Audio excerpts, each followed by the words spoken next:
कुछ ही देर में हल्के नामपल्ली असेंबली के उम्मीदवार जनाब मोहम्मद माजिद हुसैन साहब तशरीफ लाएंगे। अस्सलाम वालेकुम व रहमतुल्लाहि व बरकातुहू। यहाँ के इस इलाके के हमारे कॉर्पोरेटर जनाब सरफराज सिद्दीकी साहब, इंजीनियर मोहम्मद हुसैन साहब, मोहम्मद शाकिर साहब, झारखंड के हमारे सदर, उत्तर प्रदेश के आए हमारे भाई शौकत साहब, तकरीर आप सुन रहे थे अभी। महाराष्ट्र से हमारी दो बहनें जो मजलिस इत्तेहादुल मुस्लिमीन की वुमेन्स विंग की प्रेसिडेंट है, कीर्ति डोंगरे, रुबीना शेख, नागपुर और पूना से आई है। खुशी इस बात की है कि इलेक्शन हैदराबाद में हो रहा, लेकिन उसके लिए मेहनत पूरे हिंदुस्तान के हमारे जितने भी मजलिस के सिपाही हैं वो जिस तरीके से कर रहे हैं, मैं नहीं समझता हूँ कि यहाँ जितने भी लोग आए हुए हैं तेलंगाना छोड़कर, हैदराबाद छोड़कर, हिंदुस्तान के मुख्तलिफ इलाकों से जो आए हैं, यकीनन वो इस बात की गवाही देते हैं कि यहाँ पर जिस शहर के अंदर मजलिस का जन्म हुआ और जिसके बारे में ये कहा जाता था मजलिस इत्तेहादुल मुस्लिमीन हैदराबाद की एक जमात है,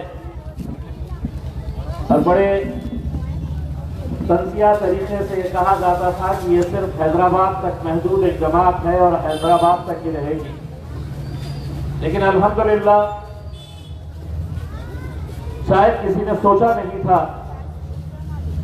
कि मजलिस इत्तेहादुल मुस्लिमीन के इतने सालों से बैरिस्टर असदुद्दीन अवैसी साहब पार्लियामेंट के अंदर अकेले बैठते थे, अकेले लड़ते थे, अकेले भारतीय जनता पार्टी और तमाम विपक्ष की पार्टियों का जमकर मुकाबला करते थे।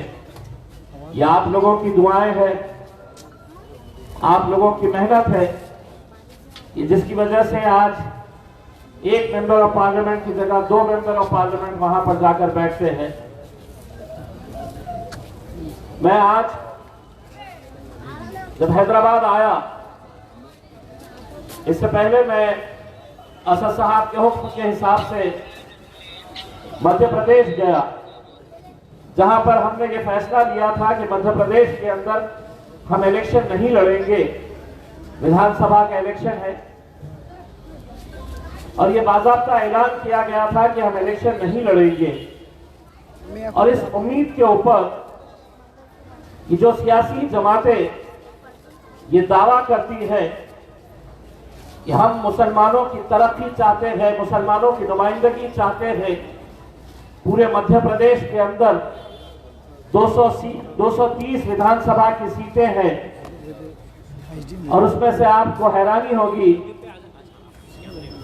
कि कांग्रेस पार्टी ने 230 सीटों के ऊपर इलेक्शन तो लड़ रही है, लेकिन कितने मुसलमानों को टिकट दिया? तो 230 में से महज 2 मुसलमानों को टिकट दिया गया। अब अगर आप टिकट ही नहीं देंगे तो आप सोचिएगा कि आपकी नुमाइंदगी कब और कैसे खड़ी रहेगी। आपकी आबादी बढ़ रही है, जिस तरह तमाम जाति, धर्म और मजहब की आबादी बढ़ रही है, लेकिन वाहिद एक मुसलमान है कि हर 5 साल के बाद,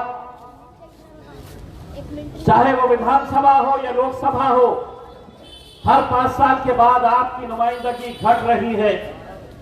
जिस पार्लियामेंट के अंदर हम जाकर बैठे हैं, आज से महज 20 साल पहले वहां पर 47 मेंबर ऑफ पार्लियामेंट एमपी हुआ करते थे जो मुसलमान थे। हर 5 साल के बाद जब ये आंकड़ा घटते गया, 47 से 40 हुआ, 40 से 35 हुआ, आज हम 23 के ऊपर आकर अटक गए हैं। और शायद वो वक्त दूर नहीं कि अगर हम इसी तरह से अगर बढ़ते रहे, बिखरते रहे, तो वो दिन दूर नहीं कि जब लोकसभा के अंदर भी हमारी नुमाइंदगी नहीं के बराबर रहेगी। तो जब हमने ये फैसला किया था कि मध्य प्रदेश के अंदर हम इलेक्शन नहीं लड़ेंगे, और जब कांग्रेस ने महज 2 ही सीटों के ऊपर मुसलमानों को टिकट दिया, उसके बाद हमने फैसला किया कि नहीं, हम लड़ेंगे, क्योंकि जब तक हम लड़ेंगे नहीं तो हमें अपनी ताकत का एहसास होगा कैसा। और इसकी जिंदा मिसाल अगर कहीं आपको देखना है तो आपका बेटा, आपका भाई इम्तियाज जलील जो आपके सामने खड़ा हुआ है, 20 साल लगातार शिवसेना और भारतीय जनता पार्टी उस शहर से, उस जिले से उन्हीं का मेंबर ऑफ पार्लियामेंट, उन्हीं का एमपी चुनकर आता था लगातार 20 सालों से। जब बैरिस्टर असदुद्दीन अवैसी साहब ने यह हुक्म दिया कि अब औरंगाबाद से इम्तियाज जलील इलेक्शन लड़ेगा, तो सबसे ज्यादा अगर मुखालिफत, सबसे ज्यादा इल्जामात अगर किसी ने लगाए तो कोई गैर नहीं थे, हमारे अपने ही थे। किसी ने ये इल्जाम लगाया, ये आए हैं तो किसी का फायदा करने के लिए आए हैं। किसी ने लेन देन की बात की, किसी ने लाखों की शर्त लगा दी कि औरंगाबाद से मेंबर ऑफ पार्लियामेंट एमआईएम का वो भी चुन के आ ही नहीं सकता है। हमने अपने नौजवानों को सिर्फ इतना कहा था कि एक मर्तबा हमें समझने तो दो कि तुम्हारी ताकत कितनी है। 20 साल से मजलिस तो नहीं लड़ रही थी, 20 साल से तुम कांग्रेस को वोट देते आ रहे थे, लेकिन 20 साल से शिवसेना जीत कर आ रही थी। तब हमने उनसे ये कहा कि अगर 20 सालों तक तुम्हारा वोट जाया जा रहा है, बेकार हो रहा है, एक बार मुत्तहिद हो जाओ, मजलिस के साथ आओ। अल्हम्दुलिल्लाह जब पूरे जिले की आवाम एक साथ मिलकर आई, साथ में हमारे दलित भाइयों ने भी उतनी ही ताकत लगाई, तो 20 साल के उस शिवसेना के एमपी को हमने हटाकर अल्हम्दुलिल्लाह मजलिस का परचम भी औरंगाबाद के अंदर लहराया। लोगों ने कहा कि ये महज एक इत्तेफाक है, किसी ने कहा कि एक एक्सीडेंट है, एक्सीडेंटली जीत गया, उनके वोट बढ़ गए। हमने उनसे कहा कि जहां जहां पर भी एक्सीडेंट होंगे इंशाअल्लाह हम वहां पर जरूर मौजूद रहेंगे। मेरे भाइयों, लेकिन जब हम मध्य प्रदेश के अंदर गए, वहां पर कांग्रेस के 24 मुस्लिम कॉर्पोरेटर्स हैं। हमारे बिहार के सदर मेरे बड़े भाई अख्तरुल इमान साहब भी यहां पर मौजूद हैं। मैं चाहूंगा कि जोरदार तालियों से अख्तरुल इमान साहब और हमारी पूरी बिहार की टीम का इस्तेमाल करें। जब हमने ये फैसला किया कि हम बिहार के अंदर, हम मध्य प्रदेश के अंदर जाएंगे, 24 मुस्लिम कॉर्पोरेटर्स कांग्रेस के थे, पूरे के पूरे अपनी नाराजगी जता रहे थे। उन्होंने अपने पार्टी के अध्यक्ष से कहा कि हम में से किसी को भी दे दो, हम 24 मुस्लिम कॉर्पोरेटर्स हैं, हम में से किसी को भी आप टिकट दे दो, हम उसका साथ देंगे और जिताकर लेकर आएंगे।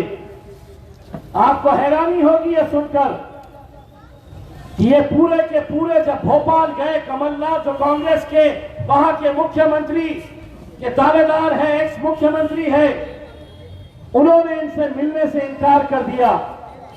उसके बाद कांग्रेस के एक सीनियर लीडर सुरजेवाला से मिलने के लिए कहा गया, सुरजेवाला ने 1 मिनट उनकी बात नहीं सुनी, बल्कि पुलिस को बुलाया और कहा कि ये पूरे के पूरे जितने आए हैं बुरहानपुर से, इन सबको बाहर निकालो। उनका भी गुस्सा, जिस पार्टी के साथ वो बड़े हुए थे और आज पुलिस को बुलाकर उन्हें ढकेला जा रहा है, उन्होंने तय किया कि हम अब इलेक्शन लड़ेंगे। हमारे साथ बैरिस्टर असदुद्दीन अवैसी साहब ने मुझे हैदराबाद बुलाया और उन्होंने कहा कि हमने मध्य प्रदेश के अंदर, मैंने कहा कि बिल्कुल लड़ना चाहिए, अगर हम लड़ेंगे नहीं तो जीतने और हारने का सवाल ही नहीं पैदा होता। तब जाकर बुरहानपुर के पूरे लोगों को बुलाए और वहां पर हमने अपना नुमाइंदा भेजा। हमने हमारे एक नुमाइंदे को टिकट दिया वहां पर, जो कांग्रेस का कॉर्पोरेटर था। जब औरंगाबाद से वो एबी फॉर्म लेकर रात में 12:30 बजे बुरहानपुर गया, तो आप अगर बुरहानपुर की सड़कों का रात में 12:30 बजे मंजर अगर देखते तो करीब 10,000 लोग सड़क के ऊपर उसका इस्तकबाल करने के लिए रुके हुए थे। कहीं ना कहीं हर जगह पे ये तड़प है, कहीं ना कहीं हमारे लोग ये चाहते हैं, ये प्यासे हैं कि हमारी नुमाइंदगी होना चाहिए। लेकिन मैंने देखा ये मध्य प्रदेश के अंदर या राजस्थान हो, कांग्रेस क्या, भारतीय जनता पार्टी क्या, दूसरी पार्टियां क्या, सभी के निशाने के ऊपर सभी ने तय किया है कि हम में से कोई भी हार जाए, कोई भी जीते चलेगा, लेकिन मजलिस इत्तेहाद और मुस्लिमीन नहीं जीतना चाहिए। और आज वही कैफियत आज हैदराबाद के अंदर देखने को मिल रही है। अरे अगर इतनी सारी सीटें हैं, क्या वजह है कि पूरी ताकत नाम पल्ली पे लगाई जा रही है? माजिद हुसैन को कैसे हराया जाए, जाफर हुसैन को कैसे हराया जाए, अहमद बलाला के खिलाफ क्या साजिशें की जाए, उन्हें यह पता नहीं है। ये जो बाहर से जितने भी आ रहे हैं, 30 तारीख के दिन देखिएगा इनकी ताकत क्या होती है। जब ये वोट डालने के लिए निकलते हैं तो इनकी ताकत कैसी रहती है, ये कई सालों से देखते आए हैं। और यहां के जो नुमाइंदे सुना है 3-4 मरतबा इलेक्शन लड़ चुके हैं। आपको मुबारक एक और हाल, क्योंकि अब आदत सी पड़ गई है। क्यों अपनी आदत बिगाड़ रहे हो?